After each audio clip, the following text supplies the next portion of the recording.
Hi guys, I hope you're well. I just wanted to, before I start with anything, I am burnt as a crisp. So I just want to let you guys know, I haven't cried. I know it looks like I have got zero sleep in the last week. That's like half true. But I've been out in the sun a lot and just been going to the beach and tanning, and this is what has happened. I'm burnt, okay? I'm burnt. Another thing I wanted to point out is I have a really sore throat at the moment, and I've been having temperatures the last few days. So I'm not feeling the greatest, but I'm gonna try and get through this video and share a few points with you, and we'll see where it goes. Yeah, today we are pretty much gonna wing it. I did write some things down, but I think I'm pretty good with speaking about things openly and naturally and not like pre-written.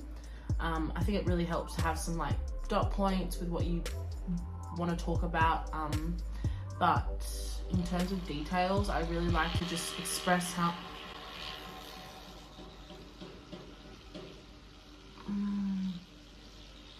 every time I want to do a video.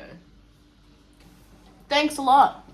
Anyway, so yeah, we're just gonna wing it and we'll just see where it goes. We will start off with the topic and it may end up in, you know, who knows, a conspiracy theory. So today we'll be talking about self-care.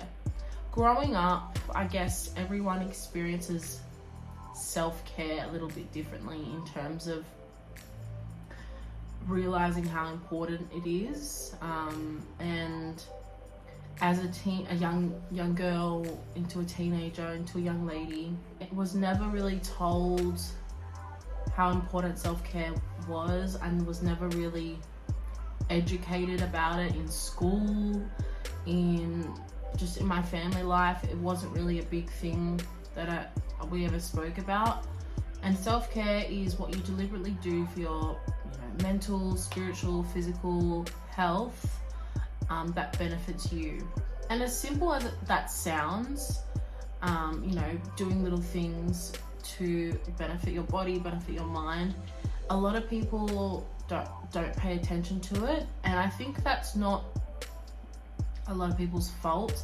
I think as young adults, teenagers, kids even, in my experience, I was never taught in school how important self-care was, and mental health, it's not a big part of, I guess, the school curriculum everywhere. It's not like a major part of, I guess, growing up, and I believe it should be, because if you're not taking care of yourself, you can't take care of anyone else, and it's just like putting the oxygen mask on yourself before you help anyone. And before I think self-care can be even done for yourself, you need to consciously be aware of how your well-being is before you fix or change anything. Even for the week that you have ahead. Okay, I have not got a lot of sleep, so this week I'm going to make it a priority to go to bed early so I can sleep well and for longer periods of time, or not being on my phone before I go to bed. It's just little things like that that can make a small difference at the time, but a large and bigger difference, in the long run. And a lot of us, I guess, we want to feel those changes and see those changes a lot quicker than when they actually happen. I know with me, my sleep patterns are not the best at all, and even when I think I'm doing well with everything in my life, sleep is the one thing that I kind of put behind me and say, okay, well, it's just whatever, it's just sleep. Everything else is going well, so who cares? But until I make that decision in my head and make that a priority, then I will make the steps to change it. But if you're not willing to do that, then there's no point wanting to give yourself that self-care, because everything aligns in your life. So if everything is going well but you're not sleeping, you may not realize how much better your performance during the day can be if you got the proper sleep, or you know, just eating well, or little things like that. If you don't try, and if you don't deliberately and purposely change things, you're not going to be able to see those self-care results. If your gut is telling you the things that you need to really change, write them down. Get a piece of paper and write the things that you know you need to improve on. Write them down. And when you write them down, you can even put it in a day-to-day like list. Monday, did I sleep 8 hours? Yes, I did. Tick. Tuesday, tick. Wednesday, tick, you know. Or if you want to make it like a weekly goal sheet. I think writing things down is so important. I write in my journal all the time. Just expressing how you're feeling with yourself is so important. Changing your mindset is the first and foremost thing you need to do before any sort of change or self-care change, because like I said before, you need to be conscious of how your well-being is. And if you know you do well in a certain category of your life, in a certain, you know, your fitness, or you do really well in sleeping, you don't focus on it. Like if you know you get 8 hours, 9 hours sleep every night and you have a great bedtime routine, don't change it. If it works for you, don't change it. But focus that energy on to what you know can improve in your life, you know. Don't focus so much energy on a million things. Focus on one thing at a time, you know, 1 or 2 things at a time that you know you really want to change for yourself. And give yourself like a monthly goal of whatever it may be. Okay, I'm going to drink 3 times in this whole month, and that's what I'm going to allow myself to do. So when you do drink 1 or 2 or 3 out of those times, you're not feeling guilty, because you're giving yourself that leeway. But you know in the back of your mind that the improvement that you've made from last month is an improvement to yourself, and you will be able to feel that mentally and physically. Self-care encourages you to maintain a healthy relationship with yourself, which is so important before any relationship you make with anyone, especially if it's a new relationship, a friendship, whoever it may be, a man, a woman, whoever, even a family relationship, friendship. Before you start those new relationships, you want to, I guess, make sure that you are the best person you can be for that person. So I think being around those type of people is really encouraging to yourself, really encouraging to yourself and to others. And I know that self-care isn't about others, it's about yourself, but what I'm trying to explain is that in turn gives an effect on other people. If you are feeling a little bit discouraged or unsure of how to improve your life, improve habits, improve your day-to-day self-care, or give yourself a better self-care routine, I will list some books and some YouTube videos, TED Talks down below that are really encouraging. I find really encouraging to me, and sometimes you need just a little bit of a head start or a little bit of a push to get yourself back into a positive, healthier routine with yourself.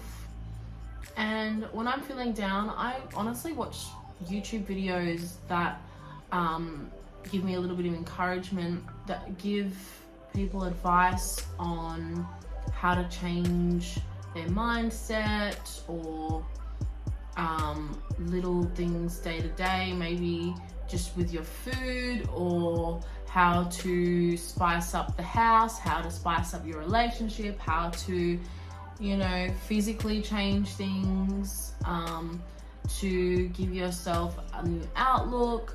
I mean, we all know how much information is on the internet and is on YouTube, so I think it's a really great opportunity for you to take if you are able to jump on YouTube, jump on the internet and research some things about how to change your day-to-day life. But I thought I would just give you a few of my tips, a few of my I guess pointers and tips and tricks that I do daily that help me improve my mental and physical well-being. Things that I do daily, weekly, that help and improve on my self-care are daily mindfulness and meditation, and that includes my I am affirmations. I sit for about 10 minutes or 15 minutes all up throughout the day. That could be 5 minutes in the morning, 5 minutes in the afternoon. Sometimes it could be half an hour of the day. I find it, any opportunity I get to do my I am affirmations, or just sit and or stand or whatever I'm doing, and just kind of, you don't necessarily have to meditate with your eyes closed. You can meditate by deep focusing on your breathing. I like to call sometimes the meditation that I do is five senses meditation, and I heard about it a long time ago, and it's just stuck with me. But it really helps me, I guess, come back to the present, because meditation is focusing on being calm, focusing on your breathing, and focusing on the present, not in 5 minutes, not the last 5 minutes, not in 5 hours, not yesterday. It's about now. So the 5 sense meditation is, what do you smell? What do you see? What do you feel? What are you touching? And what are you hearing? And while doing that, I deep breathe. I like to do my deep 2 breaths in, 1 long breath out. So it sounds like